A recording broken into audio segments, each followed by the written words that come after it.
Hello, farm folks. Willie Vogt here. Ever dreamed of seeing the absolute cutting edge of agriculture, the kind of tech that makes you say, wow, the future is now? I'm talking about Agritechnica in Hanover, Germany, the world's biggest, most amazing farm show. For years, you've told me you wished you could go, and guess what? Now you can. I'm leading an exclusive tour to Agritechnica in November 2025, and I'd love for you to join me. We're talking 3 full days immersed in the latest machinery, the smartest innovations, and global farming practices you won't see anywhere else. Imagine getting a sneak peek at the technology that'll be shaping your farm in the years to come. Plus, we'll celebrate International Farmers Day right at the show. We're going to visit working German farms and even check out the incredible Volkswagen facility, and we'll finish up with a trip to Berlin seeing some historic sites. Spaces are filling up fast, so don't wait. Visit agtoursusa.com/agritechnica. That's agtoursusa.com/agritechnica. See you there.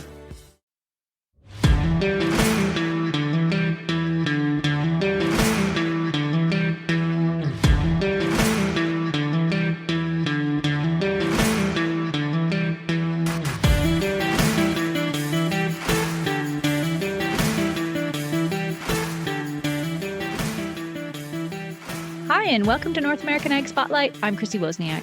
I am so excited to welcome today's guest because we're diving into a topic that's often overlooked, but it's absolutely essential to the success and resiliency of every farming operation: your numbers. Not just the ones you file with the IRS, but the numbers that tell the real story of your business's performance, the cost of your production, and what's floating or sinking your bottom line. We're also going to talk about how it's okay and even smart to let go of the reins on certain parts of your operation so that you can focus on what you do best. From Amarillo, Texas, I would like to welcome the owner of Heymer Management Accounting, Brenda Heymer. Welcome, Brenda. Thank you so much for being here. And, I've really been looking forward to this conversation. Thank you so much for having me, Chrissy. I'm so excited about this. I just enjoy what I do so much, and I want to tell everybody about it. That's awesome. So let's start with your background. So how did you get into this career, and especially how did you get into ag? Oh gosh, the ag roots, just from when I could walk, basically. Grew up around horses and stock shows. I rodeoed when I was younger. My dad was a veterinarian. He had some farmland and some cattle. So grew up in a small town, Vernon, Texas. It's in North Texas, I say it's between Amarillo and Dallas. So ag was the community. So those were my roots. Ended up going to Texas A&M. Everyone thought I was going to be a vet, and I never, ever wanted to be a vet. And honestly, it was about 5 years after I graduated with ag economics degree, and I was working for Texas AgriLife, and working with some of their, I wouldn't say clients, but people that would come to the programs that we produced, and really, really enjoyed that. I started on a project called Farm Assistance, which is still in existence here in Texas. It's basically a projection analysis. I loved it. Didn't realize I liked numbers. In fact, in college, I didn't do too well in my accounting classes because it didn't interest me at the time.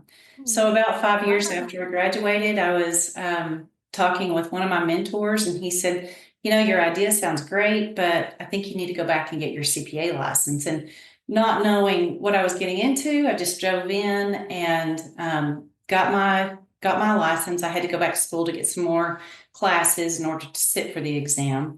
But the process of that, and then all of, what I've done since then through AgriLife, through public accounting, through controller work for large farming operations and some feed yards.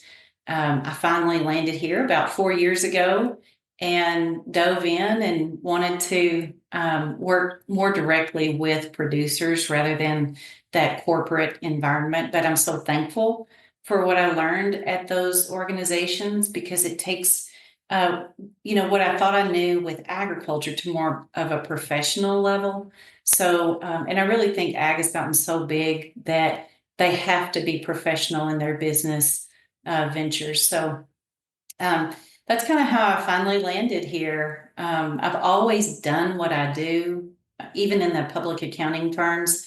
I never did taxes or audit. I've always focused on cost of production analysis for farmers and ranchers exclusively. So the timing was finally right, and I've just enjoyed every minute of it. Yeah. And it's such a good time right now for producers to embrace this, with obviously cost of inputs, low margins, possible tariffs coming. Like it's a time to really, really dig into your business and find those efficiencies, right? Oh, absolutely. There's never a bad time. And honestly, when markets and policies demand it, it's kind of too late. The production cycle is so long in agriculture that you really need to be thinking years in advance, and planning strategies. And I don't feel like you can plan those strategies sufficiently, if you don't understand your foundation of what's actually happening in the business. And so many don't. Yeah, great points. So, can you explain what management accounting is and how it differs from traditional accounting or tax prep? So management accounting is focused on more of the internal decision processes. It's reports designed for making decisions in a nutshell. Ultimately, the foundation is matching principle. You match the revenues presented on the income statement with the cost of the inputs that actually produce that revenue. So there has to be accrual accounting is the foundation versus tax or cash-based accounting, which is what most people use for tax preparation. Um, and cash accounting just doesn't tell you what you need to know. Everything is kind of lumped together generally. So a lot of producers take their information outside the system and use spreadsheets, and that's very difficult to reconcile. And so they have a good idea. I love it when my reports land where their gut tells them it should, but now I can help them prove it. And then also produce the cash accounting. That's easy. On the side, it's the accrual accounting that is tough. Right. So, why is accrual accounting so critical for producers? Because it actually reports the performance of the business. And then to another level, it reports the performance of an individual commodity by I see. production year. So where your cash basis accounting has to do with a calendar year generally, or a fiscal year, management accounting and accrual accounting basically takes your production year. So in the case of cattle, you're generally looking at more than 2 years if you're raising those calves and retaining them through stocker or feeder phases. And for many crops, it could be more than 2 years. More than a calendar year. For instance, down here in Texas, we plant our winter crops in the fall, and so those costs associated with that wheat or triticale should be then carried over to the next calendar year to be matched when that revenue is actually produced. Well, that makes sense. And I would guess most producers would use QuickBooks, and I can't imagine that cutting it. So, what do you recommend? I use CenterPoint Accounting for Agriculture. It's a Red Wing software product, and it is built for agriculture. In fact, the owner of the company is a past president of the Farm Financial Standards Council. Oh, So they wow. work very hard to follow those guidelines as suggested by the council. So it speaks the language. It is extremely in depth. It can be used as simply as you want. You can be used as simply as QuickBooks if you don't want, further information. But we push it pretty hard, and we use it on I wouldn't say full accrual, but it is right there at, as close to full accrual as we can get. It holds production information where QuickBooks does not. It very, very easily handles cash and accrual accounting. You can even hold the inventories are phenomenal in there. So all your products that you're using to produce your crops, you can hold those inventories by product and quantity. Oh, And as well as cattle, people don't realize how difficult it is to get solid cattle inventories because they move around, they die, sometimes you lose them if you have canyons or a lot of brush or something like that. So it's very solid on the inventory system. There's so much. You can do allocations within the system for overhead, which QuickBooks can't even come close to doing. So there's just a plethora of things that it can do that QuickBooks cannot. And Yeah. it's American based. And when you call for support, and they expect you to call for support if you need it, you talk to someone. I like to tell people the only accent you're going to hear is a Minnesota accent. So, and I'm one to talk about an accent. That's great. So, I Well, love yeah, it. that's good to know these days. So, how would a producer go about making that switch? Um, is it something they can do themselves? Obviously that's why you exist, is to help with this, right? Yeah, I would say that is one of our main benefits to our service is converting them. They can do it themselves, and the folks at QuickBooks at CenterPoint are phenomenal to help them as much as they can. But we go very in depth. We take their previous information from, say, QuickBooks, and we back up to the beginning of their production year. So we had a client last summer. I think they engaged with us maybe around July, and their production year started in October. So we backed up and posted all of the invoices and all of the transactions from October forward so that they would have a good base year. Because, again, production cycles are so long. If you don't do that, you've lost an entire, year's worth of data. So you can't really just import it. There's certain things you can import from QuickBooks, like your vendor list, your customer list, and that kind of thing. But there's just so many more fields of data that QuickBooks doesn't have that the import process, I feel, is not as good as just digging in and posting everything again, because it gives you repetition. It gives you practice. It helps from our standpoint. If we do the conversion, it helps us to understand their business a lot more, which means we work very closely with them in the beginning. We have weekly meetings. So any questions that we have, we can, ask them at that meeting, further get to know their business better. And then we also try to do an on-site visit and see it with our own eyes so that we can, better grasp. And that is always beneficial. And all of our clients are remote. I mean, I have one in the Texas Panhandle, two in the Texas Panhandle.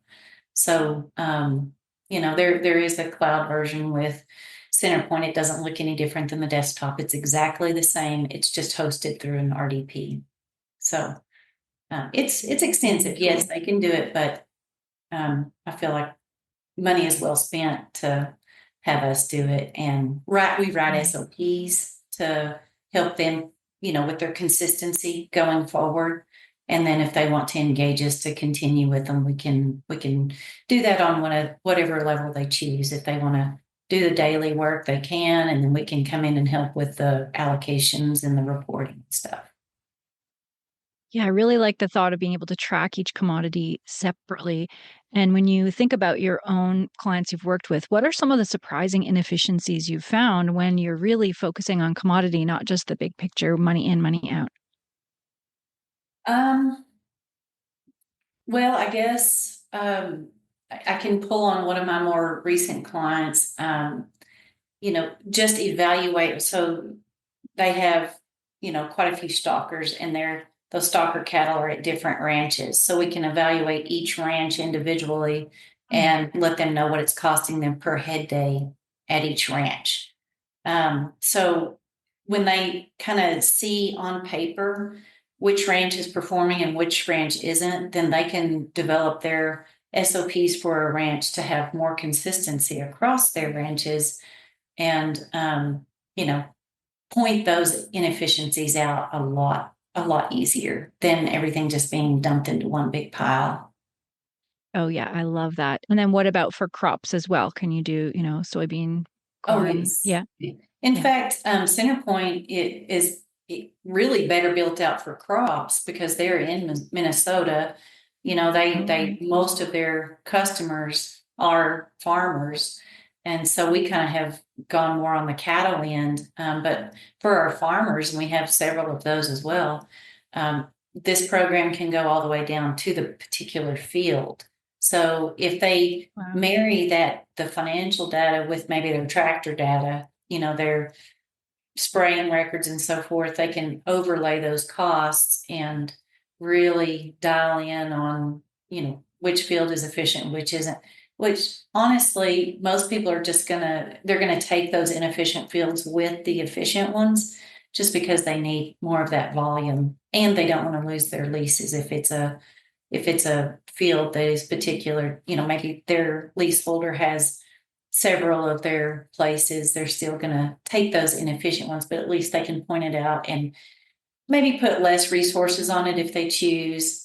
They can just make better decisions on a field by field basis, as well as a cattle lot by lot basis. Yeah, that makes sense. And another reason why this sounds so great is that there's a lot of data overload now. Everything is providing data. Your tractors, your implements, everything is throwing all these numbers at you.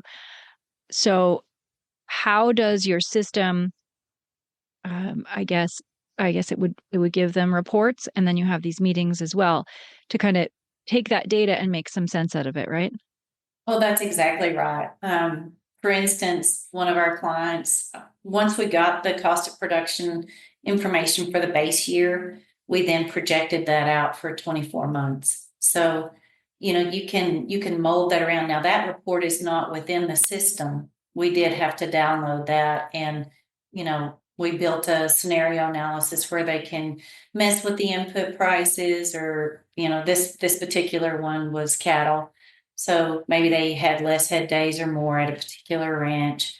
It just, once you have the data, then you can easily manipulate it to do some good projections. And you're right, you do have data overload. So, a lot of people might say, wow, this is one more complicated step.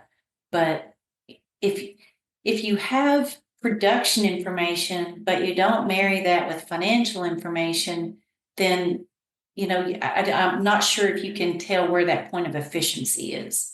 And that's really what we're after. We're after the highest yield that we can get with the lowest cost input to still produce that yield. And that's that point of efficiency. That's amazing. And so what kind of myths or misconceptions or misunderstandings do you encounter around farm financials? It's different because it's a family business usually, but it's big numbers. There's a lot of debt. There's a lot, but it's still treated as a family business in most cases. So what are some of those things that you kind of have to break through? I would say the first thing that came to mind is that people say, maybe the financials aren't important. I really have heard that it's not important to analyze their cost of production because they're going to continue to do what they've done for so many decades. That's probably not a myth. That's more of a truth. But I don't know, myth that, okay, here's a good myth. Maybe they think they're a low cost producer, and they might be from a direct input standpoint,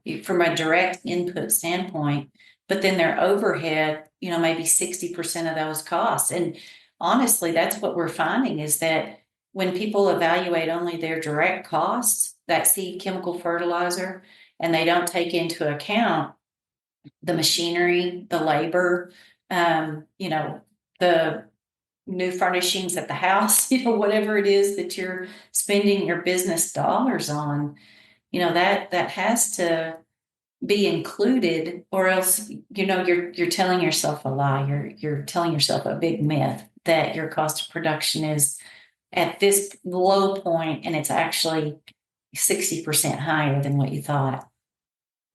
Right. Yeah, that makes sense. And so for any producer that's listening right now and is feeling overwhelmed, what's the very first step they should take toward better financial visibility? I would say communication. So people on their internal team need to be on board with what's important. and how that happens. They all need to understand what power information has, and then communicate that back to not only each other, the management group, but sometimes I think it's important too to communicate that to the employees on whatever level is applicable to them. And then I would say the next step is don't be afraid to reach out to someone who does this professionally. I've learned a lot of tricks in the 4 years that we've been doing this, and I know what to watch out for. I'm learning every single day, but at least I can help teach people how to avoid the mistakes that I've made. So, and how to do this quickly and still get the information that you want and that you need without analyzing the things that really you're not going to change anyway.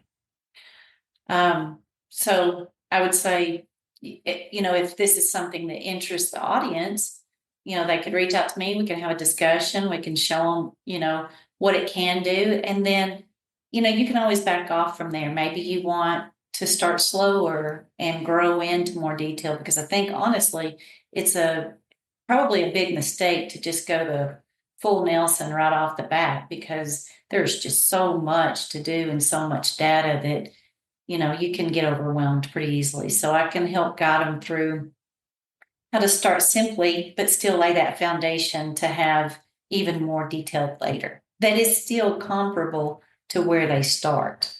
So I think that would be a really good start. Yeah, great advice. And switching gears a little bit, one of your other passions is education. So even as you said earlier, you weren't interested in accounting in school, but you have a passion for making accounting fun. So how do you do that? It's not easy. Yeah. I think people see accounting and they just throw up a wall. So, Yeah. I try to make it real and applicable to them. I try to stay away from, some of the terminology when I can present something in a way that is more understandable. In other words, don't say debit and credit. You might say increase, decrease. At some point, you have to bring in debit and credit, but maybe not right off the bat. So I think people enjoy hearing the stories of some of my clients and what we do and how it happens. And so I think that helps on the education process.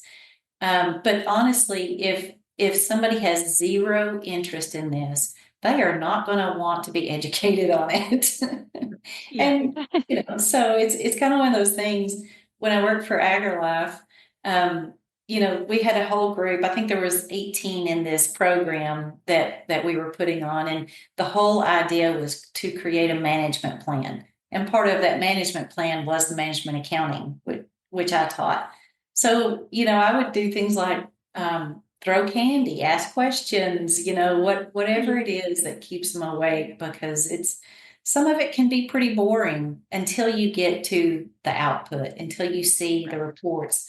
Then they say, okay, this could be fun to look at.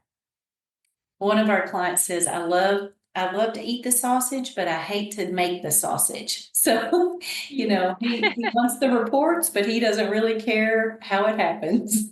Yes. Yeah, that's a really good point. So what's your advice to the American producer through 2025 and beyond?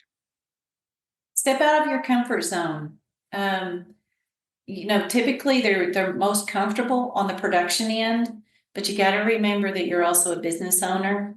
And if you want to continue in that business and, continue that legacy that probably, was passed down potentially, or that you hope to pass down to next generations, you really have to develop that business mindset. And then also understand that it's okay that you don't know each segment of the business individually. There are things that you're not suited for, and that's okay. Maybe you don't like to market. Okay, hire someone who does. Get a good team assembled. You don't think you have to do it all yourself. Just interview, see who shares your common goal, and see how that fits into your business. But build your team. Yeah, that's remarkable advice for sure. And where can people find out more about your services? Heymer Management Accounting. So my website is www.heymermanagement.com. They can also call 940-357-9777, and that's my cell phone. Or they can reach me via email, brenda@heymermanagement.com, and that is HEYMER for Heymer. Wonderful. And one last question for you. You through your passion, what is the thing that gets you out of bed? What mission does God have you on, that makes you this passionate about what you do? I would say my mission is to, and this sounds very lofty, but to change agriculture, to provide information for people to make a better decision. And what makes me so excited about my job are the people I get to work with, not just the young ladies that work for me. They're amazing. But also my clients. I just really adore my clients. And they do too. JC and Gracie, which, those are the two girls that work for me. They are just phenomenal. They love what they do and they have a passion for it. So it's fun to go to work when you really enjoy what you do and who you work with. I agree. That's great. Well, thank you so much, Brenda, for joining me. We're definitely going to have to do this again. Thank you so much for having me. I've really enjoyed it. And to all who are watching or listening, if you want to learn more, the links are provided in the show notes. Don't forget to subscribe to North American Ag Spotlight on Spotify, Apple, Amazon, Listen Notes. If you prefer video, you can find us on Rumble or Telegram, or really wherever you listen to podcasts. And if you like the episode, I would love it if you shared it. Have a great day. Thank you.